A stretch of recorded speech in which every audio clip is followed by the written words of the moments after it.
ladies and gentlemen, John Travolta and Samuel L. Jackson.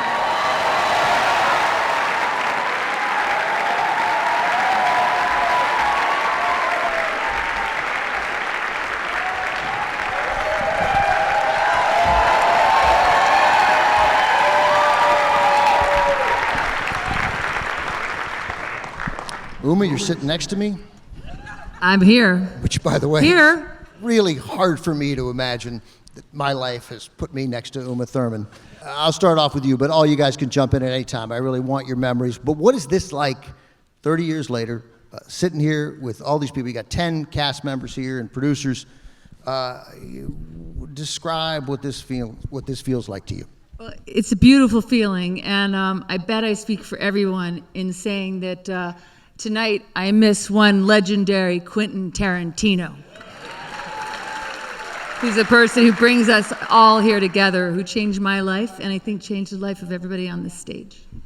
So speaking of Tarantino, when I was interviewed out there on the red carpet and asked me what makes it special, I didn't know what I was going to say, but I ended up talking about this ability that he has to create dialogue that almost nobody who saw the movie has ever heard before, and yet it feels so entirely authentic, like somehow capturing not just how people speak, but how people react to that kind of speech. Who here had a sense in reading the script that, man, this was something special? I think we all did. It was an undeniably articulate script, and very easy to act, if you will, meaning the words came out effortlessly. And I think Quentin's only real note was sometimes he had an idea of the cadence that he wanted you to say something in. Because whether it's Tennessee Williams or any great writer, the writing always works, but the writer might have a personal subjective idea of how it should be said with a rhythm and hitting operative words and things like that. And that's what I felt really interesting. And I liked that kind of direction. It was like, he said, I heard you do this several times, 12 times now. And all I ask of you is if you could hit this operative word and that operative word, I think that rhythm will happen. And it's easy to do, because it's such good writing. And we also rehearsed for a month. We did. Which is like a play. Yeah, it's one of the unique qualities that Quentin allows us as actors. John and I we were at Sony. They had a soundstage at Sony. They marked off the floor and everything. We did the killing room, we did the car, we did everything we had to do. Things with Jimmy, we rehearsed and rehearsed and rehearsed. So by the time we got there and were ready to do it, we knew the number of steps from the back of the car to the front door to the elevator down the hall, talking about the foot massage. I mean, we were there. So it was just a wonderful, wonderful process that allowed us to do it. I think this is probably the last film Quentin made that was on schedule, where he kind of actually tried to make his days and make his weeks. I think after that, it's been pretty improvisational for him. Right, well, after that, the producers could speak to that probably, but after that, he was the guy who did Pulp Fiction, right? It changed, right. Had a little more cachet. Harvey, you worked with a lot of directors, a lot of great directors. What did you see as different, special about Quentin? Yeah. You're Harvey. Yeah. I know this is about Pulp Fiction, but we go back to Reservoir Dogs, and there's a whole story about that. But when it came time to doing Pulp Fiction, which was Quentin's second movie, right? Yeah. So when he gave me the script, put the mic a little closer to your mouth so they can hear you. Pulp Fiction was the second script. He gave me the script, and on it he had written Pulp Fiction, final draft. And no one ever gave Harvey Weinstein a script that said that. And so I just said to him, that's my boy. And that was the final draft. So when John was talking about the cadence, Sam, it seems like you in particular understood that cadence. He's made 9 films. You have been in 67% of those films. You know, what clicked with you? Why do they work so well for you? What works so well for me? Yeah, I mean, what is it about a Quentin Tarantino story that lends itself so particularly to your skills? Well, watching a lot of films, you realize at a certain point that an actor only talks 1/3 of the film. The rest of the film is people doing shit. So when I read that script, I was like, this is amazing. I immediately flipped it back over and read it again to be sure I wasn't making myself crazy and I wanted to be in this movie so badly that I was making up that it was that good. But it was. And part of the reason was because those characters were talking to each other and about things, sometimes innocuous things, but they were talking. And I was coming from the theater, and that's what we do in the theater. We don't have the advantage of get in the car and drive, or somebody's telling you what's happening. So I was very overjoyed that I was going to be able to run my mouth that much in a movie. What is so that's the first time I've heard somebody mention the percentage like that actors talk about 1/3 of the time and 2/3 of the time is people doing shit. So what do we think the breakdown is here? Is it reversed? 67% of the time people are talking? Meaning? In this movie or in any of them? In this one, yeah. I mean, in this one, but in this one, we talked a lot. We had a great conversation. That whole thing about the quarter pounder with cheese and him being away. I mean, he's been out of town and we haven't seen each other, so we're catching up. He's catching me up on his life, and then we're in the car and we're talking about some other craziness. And then we get to the apartment building. We're talking about foot massages and the new girlfriend, that our boss has. This stuff you don't see gangsters don't talk about that kind of stuff. Also, it's the art of small talk. Harold Pinter was a master at small talk in his plays, and Quentin kind of brought that up to date. This is the modern Pinter, where you're speaking small talk and making a meal out of small conversation. I need to read more Harold Pinter. Right. Yeah. But we find that across the Quentin Tarantino milieu, people talk, and that's a great thing.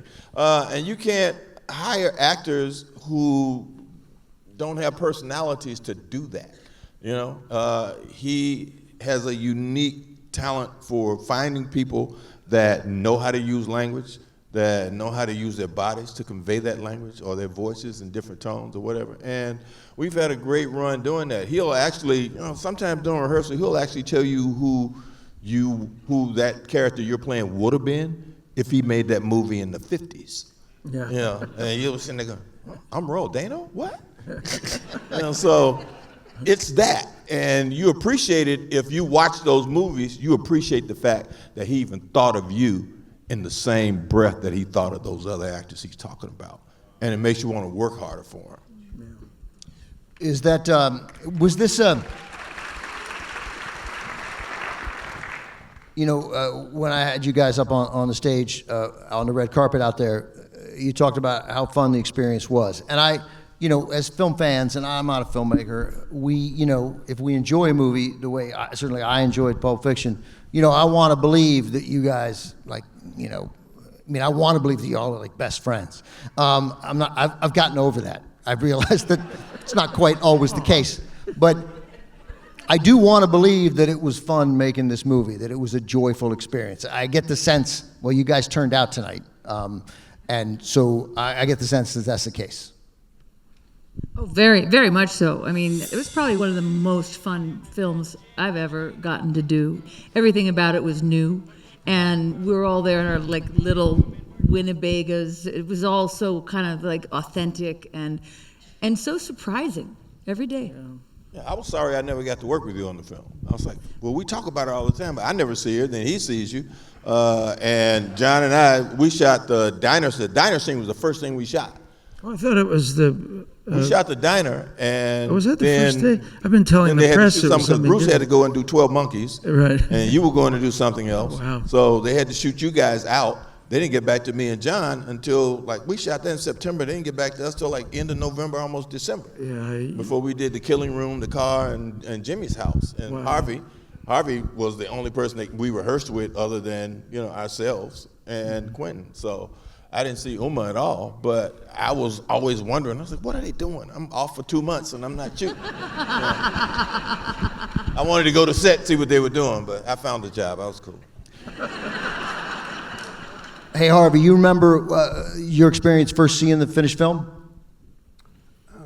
No. Have you ever seen the full film? Because it's playing tonight, by the way. Yeah. I think you'll enjoy it. You asked me if I remember doing the first scene. Yeah, first time you saw the finished film, like you had your scene, but the first time you saw it done, like when you got to see the whole Probably film. at Cannes, yeah? Oh, the final cut. I got to tell you the truth. I keep thinking about Pulp Fiction, about Reservoir Dogs. But by the way, let me just say that we're in a theater of movie fans and Quentin Tarantino fans. If you want to tell a Reservoir Dogs story, we are here for a Reservoir Dogs story. Yeah. Tell the Reservoir Dogs story. Yeah, go ahead. Yeah, this is the audience for it. Okay, because I would like to say this. Is Lawrence Bender here? Lawrence Bender is here. Yeah. Lawrence Bender. There you go. Lawrence, what is that lady's name? A colleague of mine from the Actor Studio that gave me Lily Parker. A colleague of mine from the Actor Studio calls me one day and says, Harvey, I have a script for you I think you're going to like. And it was Reservoir Dogs. And she sends it over, and I met Quentin, and he came, well, first I spoke to Lawrence, and then I had a meeting with Quentin. He came to the house, knocked on the door. I opened the door, and there's this big guy, you know, just this monster like Frankenstein guy. And he says, Mr. Keitel? I said, it's Keitel, but come in.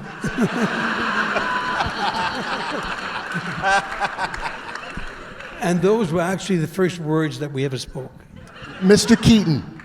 Oh my Mr. goodness. Keitel. I said, yeah, no, Keitel, but come in.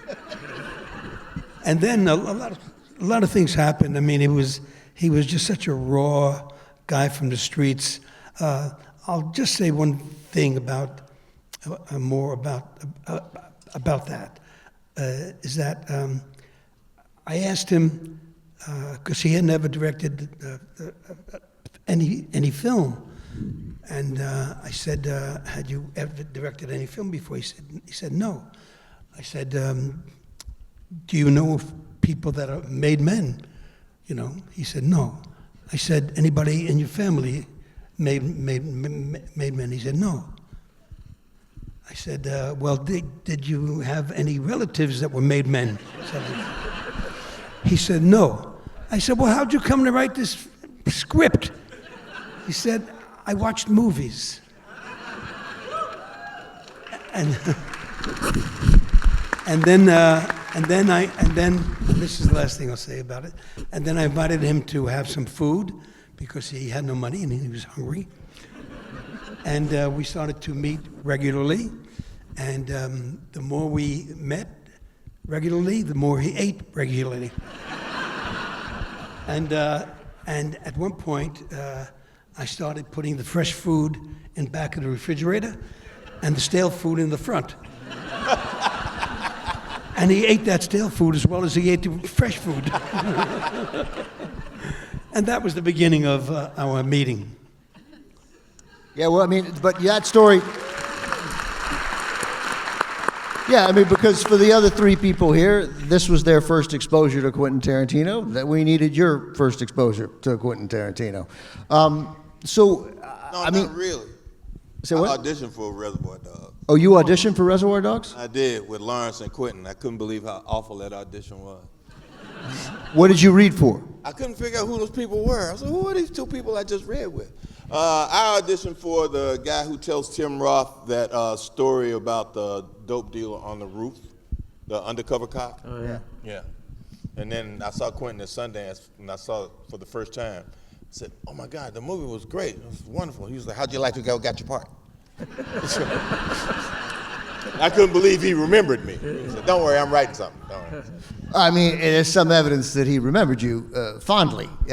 So does he call you specifically then to play Jules in Pulp Fiction? Did you have to go through an audition again, or did he know this time he wanted you? That's a story for another time. All right, that's a story for another time. You don't have to audition for him now, do you, Sam? Like, how many? 6 movies, for crying out loud. I don't know. I haven't been in the last 3, so I don't know what the fuck that. Maybe it's time for a reading. Did you guys have to audition? I read the scenes. We'd met and talked about it, and then we sat down and we read the scenes. I love auditioning though. I personally learned so much. Like, you know, it's nice to graduate from auditioning, but I missed that piece of my life where you learn so much about the director and so much about the material from the terrible experience of trying to get the job. But you couldn't have liked it. Well, I realize I'm going to let you answer the question because you're you. But you had to, I mean, did you like it in the beginning when you were out? Because in hindsight, I realized how much I learned about the part from fighting for it. And it's just different than kind of getting a role and then trying to guess, and then maybe there's rehearsal, maybe there's not. You know, it's just, you learn a lot. Yeah. John, I'm going to guess no on auditioning for this. No, I didn't audition for the part, but I spent almost 24 hours with Quentin initially because I got a call from an agent that said there's a young new director. He directed Reservoir Dogs, and he is desperate to meet you. You're his favorite actor, and he wants to do something with you. He doesn't know what, but he wants to do something with you. So I went to this apartment on 1236 Crescent Heights Boulevard in Hollywood, and I said, this is very familiar. And I knocked on his door, and I said, don't say a word. If you go left, it's the living room, and the kitchen is attached. If you go right, it's a bedroom, and another. He said, how do you know that? I said, I used to live here. And I said, so we were off and running. And he was so adorable. He had this fantasy of wanting to play the game, like there are games that were associated with some of my films, like the Saturday Night Fever game, you know, the Grease game, the Welcome Back Kotter game. So I said, so he said his fantasy was really adorable. He said, you know, maybe later we would just we'd throw out the Welcome Back Kotter game. And So he said, and then, hold on. Was there a real game? A real Welcome Back these Kotter were real game? games. And he had it? Yeah, Kotter had it was a big hit series. I'm aware. It had a Mr. lot Cotter. of paraphernalia and a lot of stuff with it. So he said, but if we play, just once in a while, I want you to throw out a line that you would have said, like up your nose with a rubber hose, or what, where, but don't tell me when you're going to do it. I said, okay, I'm up for this. So we played the Kotter game, then we played the Saturday Night Fever game, which was really ridiculous. It's like, how do you play it? What is the game? It's a bunch of pictures and a spinning thing that points to something, me doing this or something. So this was the evolution. I thought, okay, I don't know this boy, I don't know, but I need to know how he's doing financially. So I copiously run through his finances with him. I said, okay, now you're an up-and-coming artist. You have to have some reserve. Okay, so tell me how much you have. And I went through his whole accounting and all this kind of stuff, and I felt a little better after that. We went out for Thai food, sunset. So suddenly the sun is coming up, and he had presented this film to me called Dusk Till Dawn, right? And Pulp Fiction. So he said, by the way, I spoke to you about those 2 movies.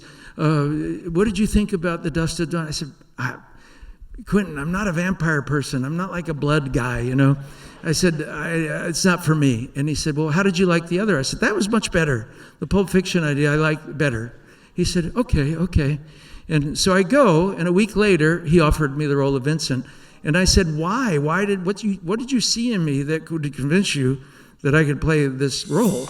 He said, you had this philosophical viewpoint, he called it, that I need for that character. He said, I want him to be thoughtful about whatever he's gone through, and that was it.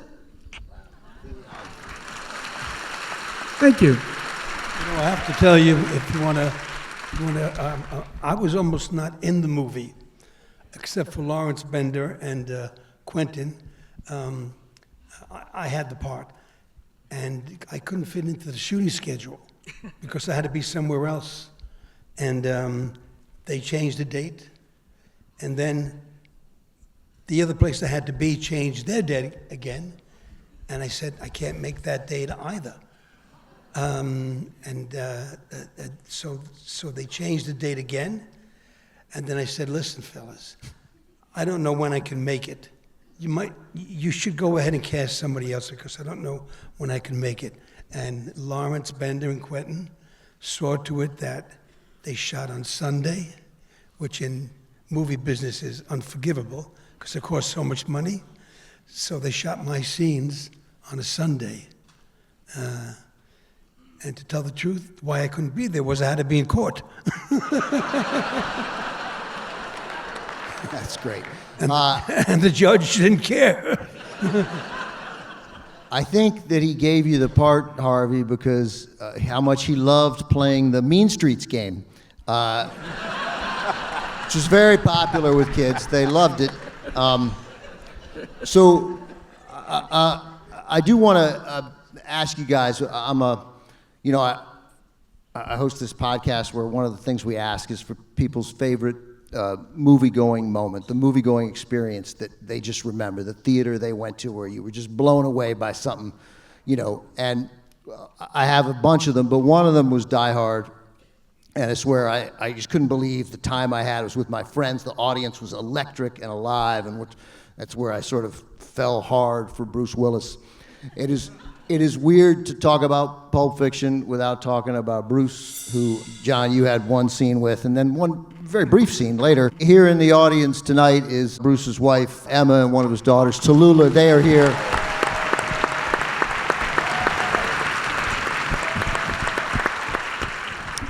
I mean, they are just, and all four of you are those people. Like, even after committing despicable acts, the great thing about, you didn't commit any despicable acts, Uma. Every one of these characters you care about, right? I mean, you want to know what happens to Butch, right? We know, well, we want to know what happens to Jules, right? Would I watch a movie about your entire life? Yeah. And what happened to you? What's next? What happens when Marcellus comes home, right? He's going to be busy for the next few hours, but eventually he's going to come home. These are all things that'll make sense after. How many, by the way, give me, how many people have not seen Pulp Fiction? Can we applaud? So a lot. Well, yeah, this is an experience. Last question before we got to wrap this up. I could go on forever. You all had success before, you had success afterwards, but I'm curious in what way you see Pulp Fiction as changing the nature of your career. Go for it. I'll start with it. Okay, I'll just say, it changed cinema. So it almost was hard to have it sink in. I feel like I've had an evolving and beautiful and growing relationship to Pulp Fiction throughout my life. So it changed cinema. It changed every filmmaker I've ever met since. I don't suspect you guys were back in the green room hanging on my every word while I was over there at the podium, but I said that like Gone with the Wind and Lawrence of Arabia, Pulp Fiction changed our imagination about what movies could be, right? That it has that role in this history of this business. That it is it's a marcation point. Harvey, what about? You'd had a bit of a career before then, but where does Pulp Fiction fit in when you think about your career?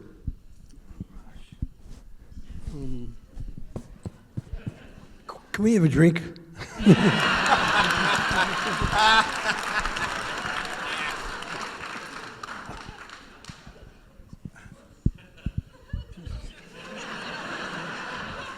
You want to tell a Reservoir Dogs story? There I was, surrounded by 20 You know, by the way, you're Harvey Keitel. You can do whatever the hell you want. Yeah. Quentin's arrival on the scene, he was just, Keep that mic up there. Sorry, keep that mic. he was just one of those talents that changed the environment that we were working in. His huge talent. He just added so much. I mean, his aesthetic force was so powerful that it had to have some effect on you to change your. He had the power to change your direction if you felt you needed a change in your direction, and frankly, we're all here tonight for the same reason, because we respect the art. John, I mean, how do you assess the impact this movie had on your career, which of course still continues? Well, I mean, I had a great first chapter, and I was desperately looking for a second one, and he took me to the moon and back. I mean, after that film, it was mind-boggling, the opportunities that came my way. I mean, it's only an actor could only fantasize about what happened after that for me. It was next level, you know, and I could go on for hours about what it specifically meant, but just know that, and you know, that it was quite something for me. By the way, the three people on this stage, and Harvey only because you know you were in one scene really.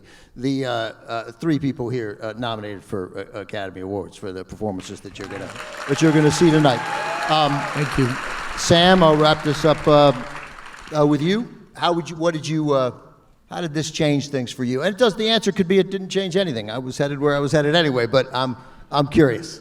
You know, I was, floating along, doing well, and this film was a great boost to me, just working and doing it through the work. And right after this film, I went to Die Hard with a Vengeance with Bruce. And first time I saw the movie was in Cannes. Bruce and I flew to Cannes. And I was with all these guys, and we got out of the car on the platform, on the Palais, and it's, oh my God, John, Bruce, Uba. Who's the black guy? So it was all great, but Bruce and I was sitting there watching the film, and audience was dying. They were loving this movie, and Bruce was like, they're watching this shit in French, right? And they're hearing it through their ears in English, and they were loving it. He said, yeah, this film's gonna make you really popular, but Die Hard's gonna make you a star.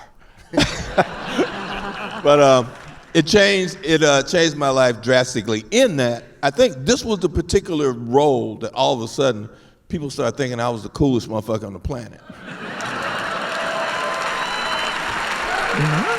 Jules. Yeah. So I'm happy with that. Well, that's a nice place to stop. I got you to say it. I could go on for some time. I would like to do this again. I would like to talk to you all about this. This has been this is an incredible experience. I cannot thank you enough for this conversation. And we're a little tiny cable channel. We got like 40 some odd employees.